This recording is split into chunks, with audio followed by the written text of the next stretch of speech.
Now, this is not the conquest of Constantinople prophesied by Nabi Muhammad. Why? He praised the army and he praised the commander. Would he praise an army which fights in violation of Allah's command in the Quran? No. That's false. He could never do that. But Allah in the Quran had given to us a code for war, a philosophy of war, a method for waging war. And in our code of ethics for warfare, we are not allowed to fight when the enemy wants peace. Even the schoolboy knows that. But those who have been brainwashed for 600 years still cannot think properly. The Ottomans waged war on an Orthodox Christian Byzantine Empire in Constantinople, which did not want war. They were so small in numbers. And this is a huge army surrounding them and they are marooned. Why would they want war? The patriarch wanted peace. He offered to pay tribute to Sultan Muhammad Fatih. In this context, the Quran prohibited you from fighting them. And the Ottoman Sultan violated Allah's command in the Quran to wage war. And hence, he could not have been the commander praised by the Prophet. And this could not have been the army praised by the Prophet. Why? We have to repeat it because they were brainwashed for 600 years. They're not like you, they can't think. He could not have been the commander praised by the Prophet. This could not have been the army praised by the Prophet ﷺ, because it waged war in violation of Allah's command in the Quran. When I went to Moscow and I went to Belgrade and I said this to the Orthodox Christian world, they were pleased, oh yes, to learn that the Quran had given this order and that the Ottomans violated the order in the Quran. And so now, increasingly, alhamdulillah, many Orthodox Christians are developing a more positive attitude towards the Quran. Secondly, we say, there is additional evidence that this conquest of Constantinople in 1452 could not have been the one prophesied by Nabi Muhammad ﷺ for a second reason. What is that?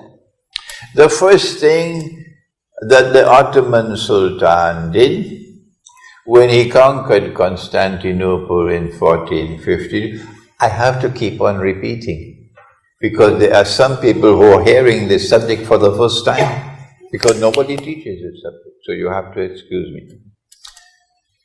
That this could not have been the prophesied conquest of Constantinople in 1452 for a second reason. The first thing that the Ottoman Sultan did, Muhammad Fatih, when he conquered Constantinople, was to take the greatest cathedral.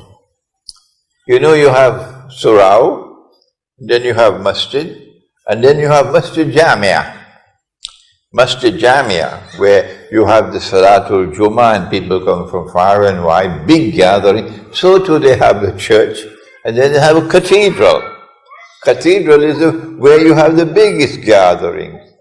And the greatest cathedral of the Orthodox Christian world was one which was built in Constantinople and which had been which had functioned as their greatest cathedral for 1,000 years prior to 1452. And they called it Hagia Sophia, the receptacle of wisdom. And what he did, the Ottoman Sultan, was to take Hagia Sophia and convert it into a masjid. And those who have been brainwashed for 600 years have always accepted that what he did was okay, acceptable. And they are proud that they took the cathedral and made it a masjid. Oh yes, they don't grieve over that. And when Mustafa Kemal took over from the Ottoman Empire in 1924, shortly after that, a few years later, he and his government, the secular Republic of Turkey, decided to close it down as a masjid, but not to return it to the Orthodox Christians, rather to convert it into a museum.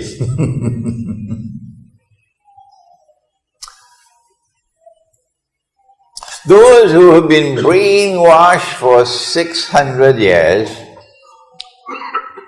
never looked into the Quran and never realized that the Ottoman Sultan violated Allah's command in the Quran, both in waging war on an enemy who did not want war, who wanted peace, and secondly, that in the Quran Allah had declared that it is the obligation of the believers to wage war if necessary to protect the Christian church, the cathedral, the Jewish synagogue, protect it, and the masajid. This is in Surah Al-Hajj. وَلَوْلَا دَفْعُ اللَّهِ النَّاسَ بَعْدَهُمْ بِبَعْضٍ لهدمت صوامع وبيع وصلوات ومساجد يذكر فيها اسم الله كثيرا إلى آخر الآية. And so the Ottoman Sultan had a duty when he entered Constantinople to protect Hagia Sophia. Instead of doing that, he violated Allah's guidance in the Quran and transformed the cathedral into a masjid. This was shameful. This was disgraceful. This was manifestly sinful. And why should we have to wait 600 years for the world of Islamic scholarship to declare? Why? Up to this day, you have distinguished scholars of Islam who still praise the Ottoman Empire for all that they did, including conquering Constantinople in the manner they did, and also transforming Hagia Sophia into a masjid. Distinguished scholars of Islam. And you can hardly find a person, a scholar, in the world of Islam today who would denounce the Ottoman conquest of Constantinople in 1452 to have occurred in violation of Allah's command in the Quran, and who would denounce the transformation of the cathedral into a masjid in 1452, again in violation of Allah's command in the Quran. What's wrong with the world of Islamic scholarship? Perhaps this is one of the reasons why our Prophet also prophesied in a hadith located in the Sunan of Tirmizi. He said that the time will come when nothing will remain of Islam but the name, and nothing will remain of the Quran but the traces of the writing, meaning the Quran will be recited mechanically and studied the same way mechanically. He said that the masajid would be grand structures, but devoid of guidance. But then he ended by saying, ulama'uhum sharrun nas. Ulama'uhum sharrun nas mimman tahta adim as-sama. The scholars of Islam, the ustad, the maulana, the shuyukh, would be the worst people beneath the sky. من عندهم تخرج الفتنة وفيهم تعود. They will become the centers of fitna, that which corrupts a people, destroys their capacity to think and to be rightly guided. And so now we have disposed of this bogus faith that the prophesied conquest of Constantinople took place in 1452. That is false.